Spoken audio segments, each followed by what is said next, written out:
Assalamualaikum warahmatullahi wabarakatuh. Kami dari kelompok 4 ingin mempresentasikan materi anti diare. Sebelum kami memulai presentasi, kami akan memperkenalkan nama-nama anggota kelompok dari kami.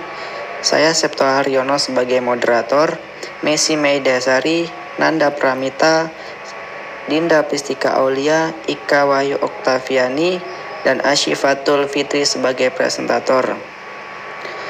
Baiklah, kepada Mbak Asyifa, kami persilakan untuk memulai pemaparan materinya. Baik, terima kasih Mas Septo Haryono atas pembukaannya. Untuk mempersingkat waktu, langsung saja saya mulai ya. Assalamualaikum warahmatullahi wabarakatuh, Bu Devi dan teman-teman. Salam sehat dan salam sejahtera untuk kita. Di sini saya Asyifatul Fitri sebagai pemateri akan menyampaikan atau memaparkan hasil diskusi dari kelompok kami atas kasus yang telah diberikan oleh Bu Devi. Tema pembahasan kali ini yaitu tentang anti diare ya teman-teman. Langsung saya bacakan kasusnya saja ya pada slide ketiga. Ada seorang anak berusia 8 tahun menderita diare dan selama 2 jam terakhir sudah BAB sebanyak 5 kali dengan konsistensi encer dan berair. Ibunya sudah memberikan Oralit untuk pertolongan pertama. Selanjutnya, beliau juga ingin memberikan obat herbal terlebih dahulu dan ingin melihat perkembangannya. Kemudian, apakah saran Anda sebagai apoteker? Baik teman-teman, dari kasus tersebut, sebelum kita akan menyampaikan rekomendasi obat herbal kepada ibu pasien, saya di sini akan sedikit menjelaskan mengenai patofisiologi dari diare. Untuk diare sendiri dibagi menjadi 4. Ada diare osmotik, diare sekretori, diare eksudatif, dan diare gangguan motilitas usus. Pada set keempat, di situ dijelaskan diare osmotik yaitu terjadi bila ada bahan yang tidak dapat diserap kemudian dapat meningkatkan osmolaritas di dalam lumen yang bisa menarik air dari plasma sehingga terjadilah diare. Kemudian yang kedua yaitu diare sekretori. Untuk diare sekretori itu sendiri terdapat zat yang merangsang baik peningkatan sekresi atau mengurangi penyerapan air dan elektrolit. Zat tersebut merangsang intraseluler monofas adenosin siklik dan menghambat Na+ dan K+ atau ATPase yang dapat menyebabkan peningkatan sekresi di dalam usus.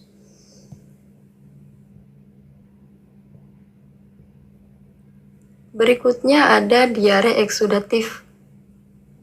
Pada diare eksudatif, inflamasi akan mengakibatkan kerusakan mukosa, baik dalam usus halus maupun dalam usus besar.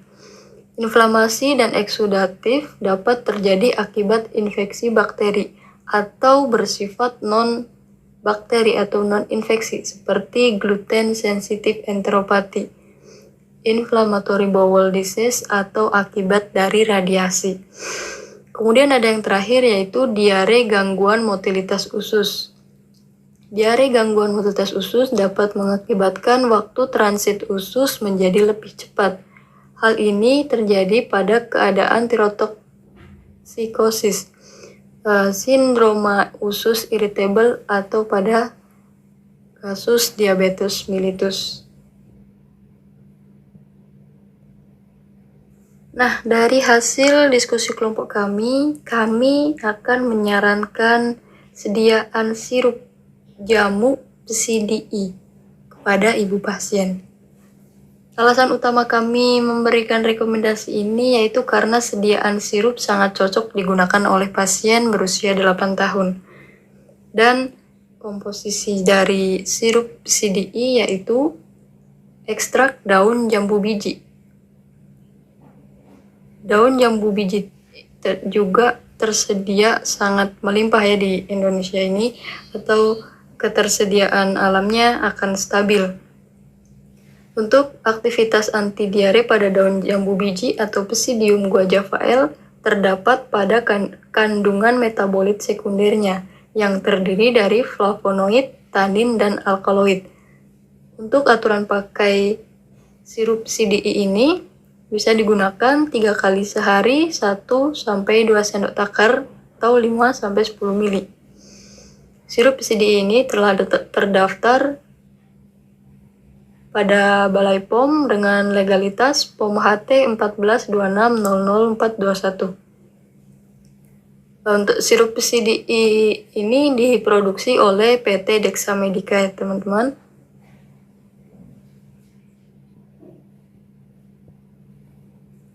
Untuk mekanisme senyawa yang berperan sebagai anti diare yaitu pada flavonoid, quercetin dapat menghambat berbagai neurotransmitter yang bersifat spasmodik.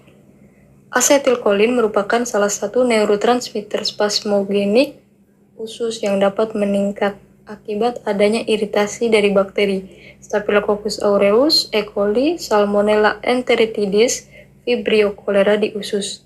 Penghambatan pada asetilkolin tersebut akan menyebabkan penurunan kontraksi usus, sehingga dapat menghentikan diare.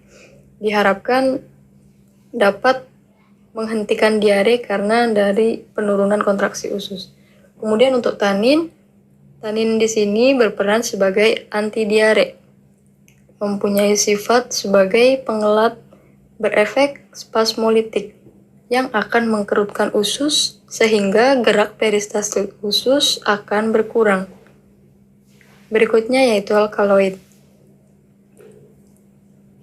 Alkaloid dalam aktivitasnya sebagai anti diare, dia bekerja dengan cara menghambat pertumbuhan bakteri penyebab diare atau bisa disebut sebagai antibakteri. Efek antibakteri dari senyawa alkaloid bekerja dengan mengganggu terbentuknya jembatan silang komponen penyusun peptidoglikan pada sel bakteri, sehingga lapisan dinding sel tidak terbentuk secara utuh dan dapat menyebabkan kematian sel pada bakteri.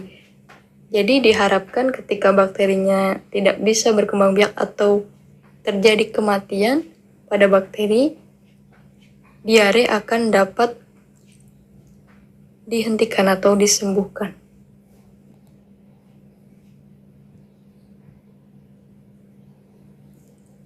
Berikutnya, interaksi obat.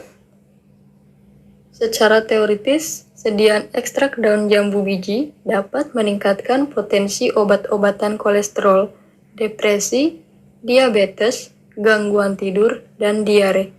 Kandungan senyawa tanin pada ekstrak daun jambu biji juga dapat menghambat absorpsi dari zat besi. Kemudian ada kontraindikasi. Sirup CDI herbal ini tidak direkomendasikan untuk penggunaan pada wanita hamil dan menyusui. Jadi sirup CDI ini tidak bisa diberikan kepada pasien hamil atau pada pasien yang sedang menyusui. Efek samping yaitu sejauh ini belum ada efek samping yang diketahui, namun gunakan obat sesuai dengan dosis yang telah ditentukan.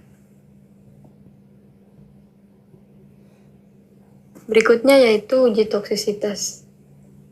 Diketahui bahwa dosis ekstrak terkecil sampai terbesar yaitu ada 1,25 gram per kilogram berat badan, ada 2,5 gram per kilogram berat badan, 5 gram per kilogram berat badan, 10 gram per kilogram berat badan, dan yang terbesar yaitu 21 gram per kilogram berat badan pada mencit tidak ada perilaku atau tidak ada perubahan kondisi tubuh dan tidak ada perubahan berat badan, juga tidak ada reaksi kematian dari mencit.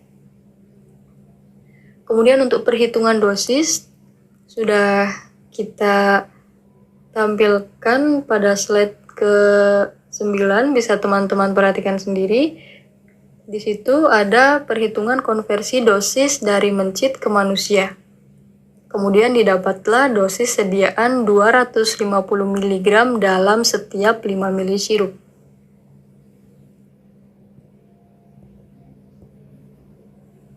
Baik, berikutnya ada standarisasi. Standarisasi pada simplisia daun jambu biji yaitu meliputi susut pengeringan. Persyaratan susut pengeringan menurut FHI yaitu tidak lebih dari 10%. Berikutnya ada penetapan kadar abu total. Persyaratan kadar abu total tidak lebih dari 9,0% dinyatakan dalam bobot per bobot. Berikutnya ada penetapan kadar abu tidak larut asam. Dinyatakan dalam persen bobot per bobot juga, dan persyaratannya tidak lebih dari 0,8%. Selanjutnya ada penetapan kadar sari laut air. Untuk persyaratan kadar sari laut air tidak kurang dari 8,2%. Selanjutnya ada penetapan kadar sari larut etanol. Persyaratannya yaitu tidak kurang dari 15%.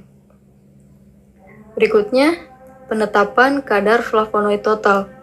Untuk persyaratan kadar flavonoid total yaitu tidak boleh kurang dari 0,20%.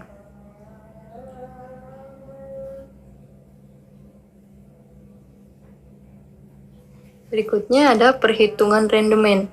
Persyaratan nilai rendemen yaitu tidak kurang dari 12,3%. Ada juga penetapan kadar air. Untuk penetapan atau persyaratan kadar air yaitu tidak boleh lebih dari 10%. Ada penetapan kadar abu tidak larut asam. Persyaratannya tidak larut asam yaitu tidak lebih dari 0,2%. Yang terakhir ada penetapan flavonoid total yaitu yang disyaratkan kadar flavonoid total tidak kurang dari 1,40%. Baik, kesimpulannya dari kasus tersebut, maka pasien disarankan untuk menggunakan sirup daun jambu biji. Pasien diberi rekomendasi untuk mengonsumsi sirup daun jambu biji PCDI dan diminum 3 kali sehari 1-2 sendok takar. Namun jika selama 3 hari pemakaian pasien belum sembuh atau pasien belum juga berhenti diarenya, lebih baik pasien segera dibawa ke dokter. Dari saya cukup sekian, banyak salah-salah kata. Jika teman-teman ada pertanyaan bisa disampaikan atau dituliskan di e-learning, dan semoga penyampaian dari saya bisa bermanfaat. Bila ada salah-salah, mohon dimaafkan. Billahi taufiq wal hidayah. Wassalamualaikum warahmatullahi wabarakatuh. Demikianlah pemaparan materi dari kami. Kepada teman-teman, apabila ada yang ditanyakan, kami persilakan.